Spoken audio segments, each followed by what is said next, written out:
Okay, നമുക്ക് നമ്മുടെ ക്ലാസ്സിലേക്ക് വരാം. ഇന്ന് നല്ലൊരു കൺസോൾട്ടേഷൻ സംഭവിച്ചിട്ടുണ്ട്. കഴിഞ്ഞ ദിവസം നല്ലൊരു കൺസോൾട്ടേഷൻ സംഭവിച്ചിട്ടുണ്ട്. ഈ രണ്ടും കൺസോൾട്ടേഷൻ ആയതുകൊണ്ട് തന്നെ അടുത്ത ദിവസം തന്നെ ഒരു ബ്രേക്കൗട്ട് നമുക്ക് പ്രതീക്ഷിക്കാം. അത് നോക്കിക്കോളുക. ദെൻ ഇത് നമുക്ക് കൺസോൾട്ടേഷൻ വരാനുള്ള കാരണം എന്താണെന്നുള്ളത് നമുക്ക് വളരെ വ്യക്തമായിട്ട് തന്നെ മനസ്സിലാക്കാം. അതിൽ നമുക്ക് പ്രശ്നമൊന്നുമില്ല. നോക്കിക്കോളും. ഞാൻ നിങ്ങൾക്ക് പെട്ടെന്ന് മനസ്സിലാകാൻ വേണ്ടിയിട്ട് ഇത് അടയാളപ്പെടുത്തി വെച്ചിട്ടുണ്ട്, ഓരോ ക്യാൻഡിൽസും റിയാക്ട് ചെയ്തത്. നോക്കോളൂ. നമുക്ക് ആദ്യം ഒരു പി ട്രെൻഡ് ഉണ്ടായിരുന്നു. അത് മാത്രമേ നമുക്കൊരു നല്ലൊരു ട്രെൻഡ് എന്ന് പറയാൻ പറ്റുള്ളൂ. അങ്ങനെ നമുക്ക് നല്ല ട്രെൻഡ് കിട്ടിയില്ലെങ്കിൽ, അതായത് 4 ഗ്രാഫുകൾ ഒരുമിച്ച് റിയാക്ട് ചെയ്യണമെന്നാണ് പറഞ്ഞത്. 4 ഗ്രാഫുകൾ ഒരുമിച്ച് റിയാക്ട് ചെയ്യുന്നില്ല എന്നുണ്ടെങ്കിൽ അത് കൺസോൾട്ടേഷൻ ആയിരിക്കും. അത് നമുക്ക് വളരെ വ്യക്തമായിട്ട് മനസ്സിലാക്കാവുന്നേ ഉള്ളൂ. അങ്ങനെയുള്ള ദിവസങ്ങളിൽ ട്രേഡിലേക്ക് എൻട്രി ചെയ്യാതിരുന്നാൽ മതി. നോക്കിക്കോളാം, കൺസോൾട്ടേഷൻ ആണോ അല്ലേ എന്നുള്ളത് നമുക്ക് എങ്ങനെ മനസ്സിലാക്കാമെന്ന് നോക്കോളൂ. ആദ്യം നമുക്ക് ആദ്യത്തെ 15 മിനിറ്റ്സിൽ ഇവിടെ വന്ന് ടച്ച് ചെയ്ത് നിൽക്കുന്ന സൈഡാണ് നോക്കേണ്ടത് കേട്ടോ. അതല്ല ഇവിടുന്ന് ടച്ച് ചെയ്ത് വന്നു എന്നുള്ളതല്ല. അത് തന്നെ നമുക്കൊരു റോങ് ആണ്. അത് മുകളിലും താഴത്തെയും ബോർഡിലും ടച്ച് ചെയ്ത് നടുക്ക് നിൽക്കുക എന്നുള്ളത്. എന്നാലും നമുക്കത് ടച്ച് ചെയ്ത് താഴെയാണ് അത് ക്ലോസ് ചെയ്തേക്കുന്നത്. അതായത് ബോർഡ് ലൈനിൻ്റെ താഴെയാണ് ക്ലോസ് ചെയ്തേക്കുന്നത്. സോ തിരിച്ചൊരു റിയാക്ഷൻ നമുക്ക് പ്രതീക്ഷിക്കാം. ഓക്കെ, അതാണ് ഈ ഒരു ഗ്രീൻ ക്യാൻഡിൽ ആദ്യം ഒരു പി ട്രേഡിൽ വന്നേക്കുന്നത്. അതുപോലെ തന്നെയാണ് താഴെയും കണ്ടോ, അത് വന്ന് എൻഡ് ചെയ്തിരുന്നത് ഇവിടെയാണ്. സോ തിരിച്ചൊരു റിയാക്ഷൻ പ്രതീക്ഷിക്കാം. അതുപോലെ തന്നെ നോക്കിക്കേ, മുകളിൽ ഇത് നോക്കുക, ഏറ്റവും കൂടുതൽ ഇത് മുകളിലത്തെ ആയിട്ട് നമുക്ക് അറ്റാച്ച് ചെയ്യണം. കാരണം അവിടെ നിന്നാണ് റിജക്ഷൻ കൂടുതലായിട്ട് സംഭവിച്ചേക്കുന്നത്. അപ്പോൾ അങ്ങനെ എടുക്കാനേ ഇതിനകത്ത് പറ്റത്തുള്ളൂ. അതുകൊണ്ട് നല്ലൊരു കൺഫേംഡ് ആണെന്ന് പറയാൻ പറ്റില്ല. എങ്കിലും ഒരു പി ട്രെൻഡ് അവിടെ ഉണ്ടായിരുന്നു. സോ അത് വർക്കൗട്ട് ആയിട്ടുണ്ട്. അതൊരു 15 മിനിറ്റ്സ് ക്യാൻഡിൽ വർക്കൗട്ട് ആയിട്ടുണ്ട്. അതിനുശേഷം ഒരു ട്രെൻഡ് എന്ന് പറയാനായിട്ട് വേറൊന്നും തന്നെ ബാങ്ക് നിഫ്റ്റിയുടെ ഗ്രാഫിൽ നമുക്ക് കണ്ടുപിടിക്കാൻ പറ്റില്ല. കണ്ടോ, ദെൻ നമുക്ക് എങ്ങനെ കണ്ടുപിടിക്കാൻ പറ്റും? ഇതിപ്പോൾ ഒരു നമ്മളുടെ 1 2 3 ഈ 4th ക്യാൻഡിൽ എടുത്തോ. ഈ 4th ക്യാൻഡിൽ എന്ന് പറയുന്നത് ഇവിടെ ഒരു ഫസ്റ്റ് ലെവൽ ക്രോസിങ്ങിൽ നിൽക്കുകയല്ലേ. അപ്പോൾ ബാക്കിയുള്ളതും ഫസ്റ്റ് ലെവൽ ക്രോസിങ്ങിൽ തന്നെ നിൽക്കണം. ഇതവിടെ എല്ലാം നിൽക്കുന്നത്.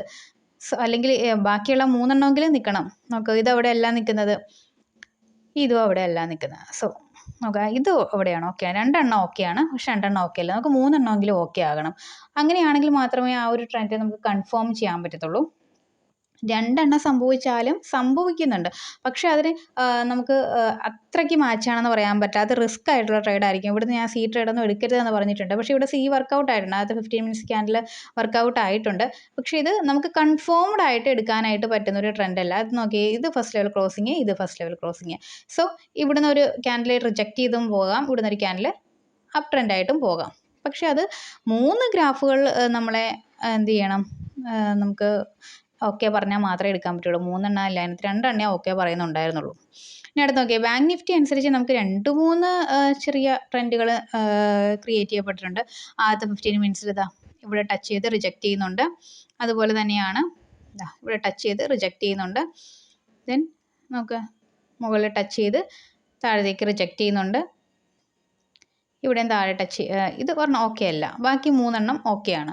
ഓക്കെ, അതേപോലെ തന്നെ നമ്മൾ പി ട്രെൻഡ് ഉണ്ടാകും എന്ന് പറഞ്ഞാൽ ഒരു പി ട്രെൻഡ് ഉണ്ടായി മോളിൽ പോയപ്പോൾ അത് ബോർഡ് ലൈൻ ടച്ച് ചെയ്തു.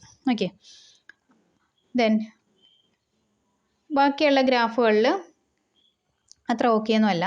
അപ്പോൾ നമുക്ക് ഇതിനകത്ത് ഇവിടെ ഒരു ബോർഡ് ലൈൻ ടച്ച് ചെയ്യുമ്പോൾ റിജക്റ്റ് ചെയ്യുന്നു. പക്ഷേ അടുത്ത റിജക്ഷൻ പോകുന്നത് ഫസ്റ്റ് ലെവൽ ക്രോസിങ്ങിലേക്ക്. പക്ഷേ ഇവിടെ ഫസ്റ്റ് ലെവൽ ക്രോസിങ്ങിൽ വരുന്നില്ല. നമുക്ക് 3 ഗ്രാഫുകൾ ഒരുപോലെ റിയാക്ട് ചെയ്യപ്പെടുന്നില്ല എന്നുള്ളതാണ് ഇവിടുത്തെ പ്രശ്നം എന്ന് പറയുന്നത്. പിന്നെ ഇവിടെ ഒരു ലെവൽ ആക്റ്റീവായിട്ടുള്ള നോക്കിയതേ 1 2 3 4th ക്യാൻഡിൽ ഒന്ന് നോക്കിക്കേ. താഴത്ത് പോയ ഈ ഒരു പി ഗ്രാഫ് തിരിച്ച് കയറി ഇവിടെ വന്ന് നിൽക്കുന്നുണ്ട് അല്ലേ. അതായത് ബോർഡ് ലൈൻ്റെ താഴെ നിൽക്കുന്നുണ്ട്. കണ്ടോ, തിരിച്ച് കയറി ബോൾ ലൈൻ്റെ താഴെ, മുകളിലാണെങ്കിൽ ഓക്കെ അല്ല, ബോൾ ലൈൻ്റെ താഴെ നിൽക്കുന്നുണ്ട്. സോ റിജക്റ്റ് ചെയ്യാൻ താഴത്തേക്ക്. അപ്പോൾ അതുപോലെ തന്നെയാണോ താഴത്തെ ഗ്രാഫും കാണിച്ചേക്കുന്നത് നോക്കി. 4ാമത്തെ ക്യാൻഡിൽ 1 2 3 4 കണ്ടോ, താഴത്തെ ബോൾ ലൈൻ ടച്ച് ചെയ്ത് റിജക്റ്റ് ചെയ്യാനായിട്ട് നിൽക്കുന്നുണ്ട്. അപ്പോൾ ഇപ്പുറത്ത് എങ്ങനെയായിരിക്കണം, ബാങ്ക് നിഫ്റ്റിയുടെ സി പൊസിഷൻ എങ്ങനെയായിരിക്കണം, കയറാൻ റെഡി ആയിട്ടായിരിക്കണം നിൽക്കേണ്ട. 4ാമത്തെ ക്യാൻഡിൽ നോക്കിക്കോളൂ. ദെൻ 1 2 3 4th ക്യാൻഡിൽ 1 2 3 4 1 2 3 4 4ാമത്തെ ക്യാൻഡിൽ എന്ന് പറയുന്നത് മുകളിലത്തെ ബോർഡ് ലൈനിലാണ് നിൽക്കുന്നത്. അത് താഴേക്ക് ഇടിയാനാണ് റെഡി ആയിട്ട് നിൽക്കുന്നത്.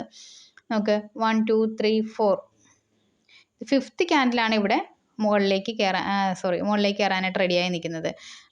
5th candle. അപ്പോൾ ഇവിടെ ഓക്കെയാണ്. 1 2 3 4 5ാമത്തെ ക്യാൻഡിൽ എന്ന് പറയുന്നത് അതും താഴെ തന്നെയാണ്. നാലാമത്തെ അഞ്ചാമത്തെയും ക്യാൻഡിൽ താഴെ തന്നെയാണ് സസ്റ്റെയിൻ ചെയ്യുന്നത്.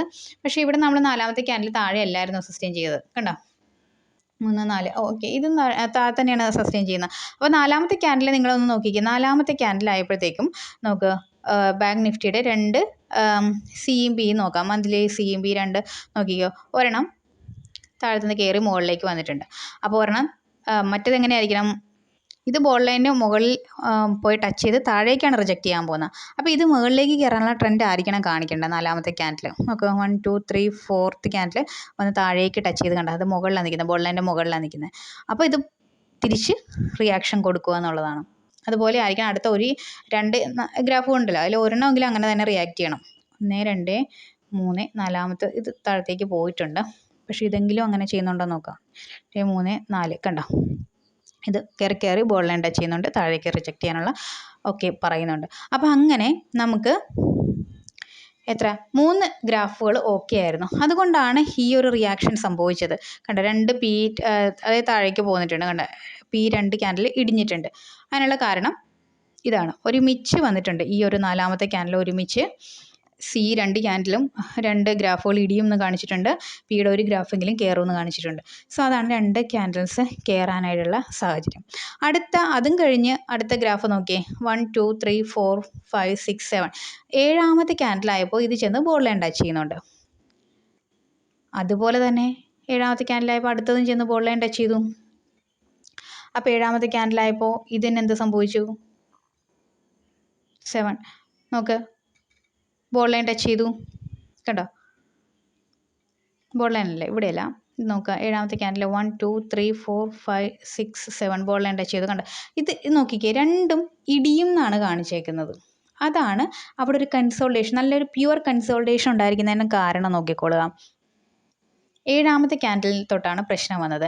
7ാമത്തെ ക്യാൻഡിലായപ്പോൾ നമ്മളുടെ സി ട്രെൻഡ് 7ാമത്തെ ക്യാൻഡിലായപ്പോൾ മുകളിലത്തെ ബോൾ ലൈൻ ടച്ച് ചെയ്തു. അതായത് സിക്ക് ഇറങ്ങിയേ പറ്റൂ എന്നാണ് കാണിക്കുന്നത്. അപ്പോൾ താഴത്തെ സിയും അതുപോലെ തന്നെ ബോൾ ലൈൻ ടച്ച് ചെയ്തു. സിക്ക് ഇറങ്ങിയേ പറ്റൂ എന്നാണ് കാണിച്ചത്.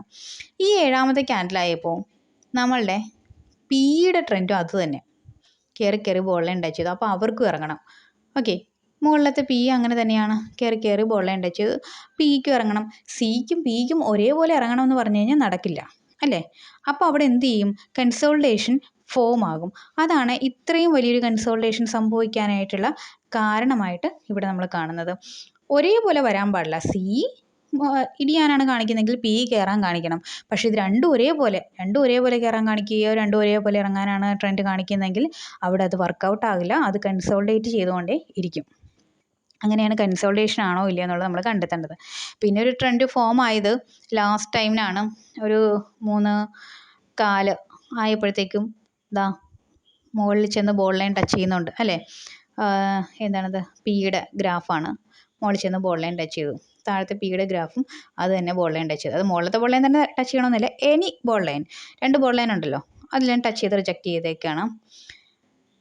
താഴെയാണെങ്കിൽ ഇതുപോലെ തന്നെ സിയുടെ ട്രെൻഡ് താഴത്തെ ബോൾ ലൈൻ ടച്ച് ചെയ്ത് റിജക്റ്റ് ചെയ്ത് മുകളിൽ നിൽക്കുകയാണ്, മുകളിലേക്ക് കയറാൻ തന്നെ നിൽക്കുകയാണ്. ഇവിടെ അതുപോലെ താഴത്തെ ബോൾ ലൈൻ ടച്ച് ചെയ്ത് റിജക്റ്റ് ചെയ്തിട്ടുണ്ട്. അപ്പോൾ 4 ക്യാൻഡിൽസ് ഒരുപോലെ ഫോം ചെയ്തിട്ടുണ്ട്. പക്ഷേ അടുത്ത ഒരു 15 മിനിറ്റിനുള്ളിൽ ഒരു ക്യാൻഡിലേ ഫോം ആയിട്ടുള്ളൂ. വലിയ രീതിയിലുള്ള മൂവ്മെൻറ്റ് ലാസ്റ്റ് ടൈം ആയതുകൊണ്ട് തന്നെ ഉണ്ടായിട്ടില്ല. ചെറിയൊരു ക്യാൻഡിലാണ് ഫോം ചെയ്തേക്കുന്നത്.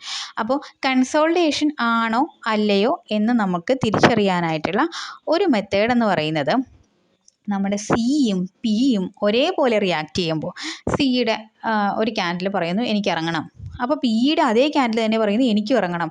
അങ്ങനെയാണ് പറയുന്നതെങ്കിൽ അത് അവിടെ വർക്കൗട്ട് ആകാതെ പോകും എന്നതാണ് നമ്മൾ മനസ്സിലാക്കേണ്ടത്. ഓക്കെ, നമുക്ക് നിഫ്റ്റിയുടെയും അങ്ങനെ ഒരെണ്ണം എടുത്ത് നോക്കാം. നോക്കിയേ, 1, 2, 3, 4, 5, 6, 7, 8, 9, 10, 11 ക്യാൻഡിൽ ആയപ്പോഴത്തേക്കും നമ്മൾ നിഫ്റ്റിയുടെ ഒരു പി ട്രെൻഡ് പറയുന്നത് പിക്ക് ഇറങ്ങണമെന്നാണ്. ഓക്കെ, അതേ സമയത്ത് ഇവിടെ സിക്ക് കയറണമെന്നാണ് കാണിച്ചേക്കുന്നത്. അതുകൊണ്ട് അത് വർക്കൗട്ടായി. ഓക്കെ, അത് കഴിഞ്ഞതിന് ശേഷം നമുക്ക് നിഫ്റ്റിയിൽ അങ്ങനെ പറയാനായിട്ട് പിന്നെ ഒരു ട്രെൻഡ് ഇല്ല. ബാങ്ക് നിഫ്റ്റിയിൽ മാത്രമേ പറയാനായിട്ടുള്ളൂ. ഈ ഒരു പൊസിഷൻ മാത്രമേ നമുക്ക് പറയാനായിട്ടുള്ളൂ. ഈ ഒരു സൈഡ് വന്നപ്പോഴത്തേക്കും എന്തായി, കൺസോൾട്ടേഷൻ ഫോം ചെയ്യാനായിട്ടുള്ള കാരണം ഇവിടുന്ന് നമുക്ക് കിട്ടുന്നത്. ഇവിടെ ആയപ്പോഴത്തേക്കും രണ്ട് കൂട്ടർക്കും ഇറങ്ങണമെന്ന്, സിക്കും ഇറങ്ങണം പിക്കും ഇറങ്ങണം. അത് നടക്കാത്തൊരു കാര്യമായതുകൊണ്ടാണ് അവിടെ ഒരു കൺസോൾട്ടേഷൻ ഫോം ആയിരിക്കണം. അങ്ങനെയാണോ കൺസോൾട്ടേഷൻ ഫോം ആകുന്നില്ല എന്നുള്ളത് നിങ്ങൾ കണ്ടുപിടിക്കണം.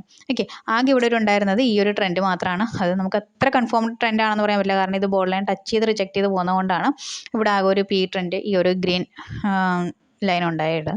അതിനുശേഷം പിന്നീട് ഉണ്ടായത് ഒരു ഗ്രീൻ ലൈൻ, നമുക്കൊരു സി ട്രെൻഡ് ഉണ്ടായിട്ടുണ്ട്. സി ട്രെൻഡ് ഉണ്ടാകാനായിട്ട് ആകെ നമുക്ക് പറയാൻ പറ്റുന്ന ഈ രണ്ട് ഇതുണ്ട്. ഫസ്റ്റ് ലെവലിൽ ഇതും വന്നിട്ടുണ്ട്, ഫസ്റ്റ് ലെവലിൽ ഇതും വന്നിട്ടുണ്ട്. അതായത് സി വന്ന് ഫസ്റ്റ് ലെവലിൽ ടച്ച് ചെയ്തിട്ടുണ്ട്, പിയും ചെന്ന് ഫസ്റ്റ് ലെവലിൽ ടച്ച് ചെയ്തിട്ടുണ്ട്. So rejection. പക്ഷെ അത് ഈ രണ്ട് ഗ്രാഫ് മാത്രമേ കൺഫേംഡ് ആക്കിയിട്ടുള്ളൂ. ഓക്കെ, മറ്റ് മുകളിലുള്ള രണ്ട് ഗ്രാഫിൽ ഏതെങ്കിലും ഒരെണ്ണം കൂടെ കൺഫേംഡ് ആണെങ്കിൽ നമുക്കത് കൺഫേംഡ് ട്രേഡ് എന്ന് പറയാൻ പറ്റും. അത് അത്രയും കൺഫേം ചെയ്യാത്തത് കൊണ്ടാണ് ഞാൻ സിയിലേക്ക് എൻ്റർ ചെയ്യേണ്ട എന്ന് പറഞ്ഞത്. നമുക്ക് സിയിൽ യാതൊരുവിധ കൺഫേം ട്രേഡും വന്നില്ല, ഒരു പി ട്രെൻഡ് തന്നെ സംഭവിക്കുന്നു എന്നുള്ളത് പറഞ്ഞത്. അതിനുശേഷം ഈ ഒരു ടൈം കഴിഞ്ഞ് ഞാൻ ഡ്യൂട്ടിയിലേക്ക് പോയതിന് ശേഷം പിന്നെ ഇതൊരു കൺസൾട്ടേഷൻ ഫോം മാത്രമാണ് ചെയ്തുകൊണ്ടിരുന്നത്. അതുകൊണ്ട് നമ്മുടെ 4 ഗ്രാഫുകൾ നമുക്ക് കിട്ടും. മൊത്തം 8 ഗ്രാഫുണ്ട്. അതിൽ ആ 8 ഗ്രാഫിനെയും നമ്മൾ നോക്കിക്കൊണ്ടിരിക്കണം. ഏതെങ്കിലും ഒരെണ്ണത്തിലെങ്കിലും ഒരു ട്രെൻഡ് വരുന്നുണ്ടോ ഇല്ലയോ എന്നുള്ളത് നമ്മൾ നോക്കിക്കൊണ്ടിരിക്കണം. എങ്കിൽ മാത്രമേ നമുക്കത് ക്യാച്ച് ചെയ്യാനായിട്ട് പറ്റുള്ളൂ. അപ്പോൾ ഞാൻ നോക്കി കണ്ടുപിടിച്ച് വരുമ്പോഴത്തേക്കും ചിലപ്പോൾ ആ ഒരു ലെവൽ കഴിഞ്ഞു പോയിട്ടുണ്ടാവും. അത് കഴിഞ്ഞ് പിന്നെ ഞാൻ പറഞ്ഞാലും ചിലപ്പോൾ അത് ലോസിലേക്ക് പോകും. അതുകൊണ്ട് ചിലപ്പോൾ ഞാൻ ട്രേഡ് എടുത്തു കഴിഞ്ഞാൽ ഞാൻ പറയത്തുള്ളൂ. അപ്പോഴും ആ ഒരു ലൈൻ അടുത്ത ഒരു റിജക്ഷൻ പോയിന്റിലേക്ക് വന്നിട്ടുണ്ടാവും. അതുകൊണ്ട് നിങ്ങൾ തന്നെ ആ ഒരു ഗ്രാഫിനെ മോണിറ്റർ ചെയ്തുകൊണ്ടിരിക്കണം. ഫുള്ള് അതിൽ തന്നെ കോൺസെൻട്രേറ്റ് മോണിറ്റർ ചെയ്തുകൊണ്ടിരിക്കേണ്ട സമയമാണ്. ഒരാൾ പറഞ്ഞിട്ട് ചെയ്യാമെന്ന് പറഞ്ഞിട്ട് വെയിറ്റ് ചെയ്തിരിക്കില്ല. അപ്പം നമ്മളുടെ ആ ഒരു ടൈം കഴിഞ്ഞു പോയിട്ടുണ്ടാകും. ഇനിയും ഇത് മനസ്സിലായിട്ടില്ലാത്തവർക്ക് ഞാൻ നാളെ ഡീറ്റെയിൽഡ് ആയിട്ട് തന്നെ, അതായത് നമുക്ക് ബോർഡ് ലെവലുണ്ട്, ലെവൽ 1 ട്രേഡ് ഉണ്ട്, ലെവൽ 2 ട്രേഡ് ഉണ്ട്. അതിൻ്റെ 3ൻ്റെയും ക്ലാസ് 3ആയിട്ട് ചെയ്യാം. ഒരുമിച്ച് പറഞ്ഞുകൊണ്ടായിരിക്കും ചിലപ്പോൾ മനസ്സിലാവാത്തത്. ഞാൻ പഴയ ഡീറ്റെയിൽസ് വെച്ചിട്ട് 3 ക്ലാസ്സായിട്ട് അത് പറഞ്ഞുതരാം. ഓക്കെ,